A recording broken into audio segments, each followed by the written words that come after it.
তেখেতৰ কোনো বেমাৰ আজাৰেই নাছিলে আৰু চাওক চৰকাৰে আজি ৰিপৰ্ট ওলাওঁতে ইমান দেৰি কৰিলে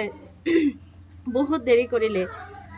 ৰিপৰ্ট কিবা এটা আছে নহ'লে ইমান দেৰিকৈ কিয় আমাক ৰিপৰ্ট ওলাই দিব আমাৰ চৰকাৰৰ পৰা আমাৰ কিবা সুবিধা কৰক নকৰক সেইটো বেলেগ কথা কিন্তু যে আজি যে এনেকুৱা মিছা এটা ৰিপৰ্ট ওলাইছে সেইটোত মই আজি একো পুনৰ কৰা মই এনেকুৱা লাগিছে মোৰ স্বামী আজিৰ পৰা মই এনেকুৱা বেয়া লাগিছে যে ছেকেণ্ডবাৰ মই বহুত আঘাত পাইছোঁ যে এই ৰিপৰ্টটো লোৱাৰ কাৰণে নাই আপোনালোকে তাই এখেতে যদি মদ খালেহেঁতেন এজন এডভকেট আছিলে এজন মদ খোৱা মানুহে আনকতো কেতিয়াও সহায় কৰিব নোৱাৰে তাই যদি নিজেও মদ খালেহেঁতেন তেওঁ আনক কেনেকৈ সহায় কৰিব সেইটো চাওক এজন এডভকেট আৰু আপোনালোকে চাওক চেষ্টা কৰি চাওক যদি এখেতে যদি মদ খাইছিলে আপোনালোকে সেইটো ওলোৱাৰ কাৰণে চেষ্টা কৰে যদি মদ খোৱা মানুহ ৰাতিপুৱা ঘৰৰ পৰা ওলাই গ'ল চাহ পানী খায় তাতে মদ ক'ত খালে কেনেকুৱা খালে আৰু দিনটো পৰতে কোনেও এনেকৈ মদ খায় নেকি কোনোদিনেই মদ খোৱা নাছিলে এইবিলাক চব চৰকাৰৰ চক্ৰান্ত হয় চৰকাৰৰ চক্ৰান্তৰ কাৰণে আজি ৰিপৰ্ট ওলোৱাতে ইমান দেৰি কৰিলে নহ'লেতো আমি কিমান দিনৰ পৰা লাগি আছোঁ আমাৰ ৰিপৰ্ট ওলাই দিয়ক কিবাতো এটা হ'লে আছে নহ'লে আমাৰ ৰিপৰ্ট ওলাওঁতে কিয় ইমান দেৰি কৰিব আৰু মোৰ হাজবেণ্ডক পষ্টমৰ্টেমো দুবাৰ কৰিছে আপোনালোকে কোনোবা দিন শুনিছে নেকি যে পষ্টমৰ্টেম মানুহক দুবাৰ কৰে এবাৰ ওলাই দিয়াৰ পিছত আৰু একবাৰ পষ্টমৰ্টেম কৰিছে চক্ৰান্ত আছে বুলি ভাবে হয় চৰকাৰৰ পুৰা চক্ৰান্ত আছে চৰকাৰে মোক কিবা এটা সুবিধা কৰক নকৰক সেইটো বেলেগ কথা কমচে কম সত্যটো ওলাব লাগে মই আজিৰ পৰাহে গম পালোঁ যে মানে কোনো সত্যতা নাই ডক্টৰৰ ওপৰতো নহয় কাৰোৰ ওপৰত সত্য যে কেতিয়াও সত্য হৈ নোলোৱায় সত্য সদায় লুকাই থাকিব মানুহে কোনোদিনে ন্যায় নাপাব যেহেতু পোষ্টমৰ্টেম ৰিপৰ্টত মদ আৰু ধমনী ৰোগত মৃত্যু হোৱা বুলি পোষ্টমৰ্টেম ৰিপৰ্টত ওলাইছে পৰৱৰ্তী পৰ্যায়ত আপোনালোকে কিবা ব্যৱস্থা ল'ব নেকি হয় আমি ব্যৱস্থা ল'ম আমি কোৰ্ট যাম ৰিপৰ্ট ল'ম ৰিপৰ্ট যাই আমি কোৰ্টত যাম যাই কেনে আমি তাতে যাই কেনে আমি আপিল কৰিম আমি আছে তেওঁলোকে এতিয়া কোনে কি লিখিছে মই ভালকৈ মানে দেখা নাই কিন্তু শুনিছোঁ আৰু চাই আছোঁ ইতিমধ্যে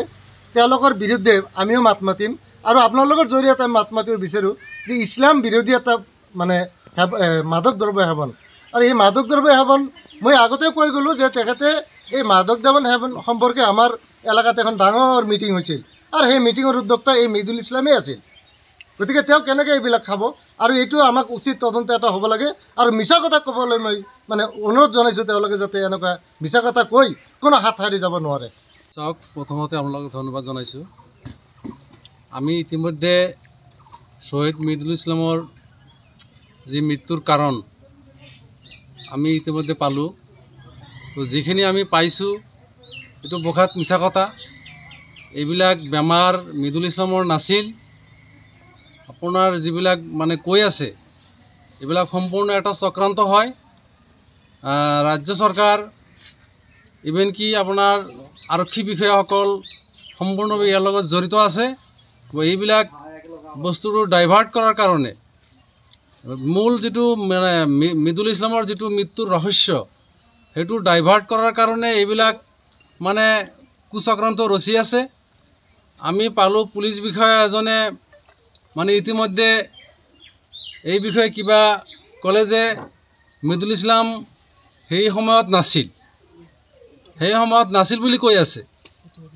আৰু যিটো প্ৰতিবাদী স্থল তেখেত হয়তো চকুমুটাৰ কুলিৰ ভাও ধৰিছে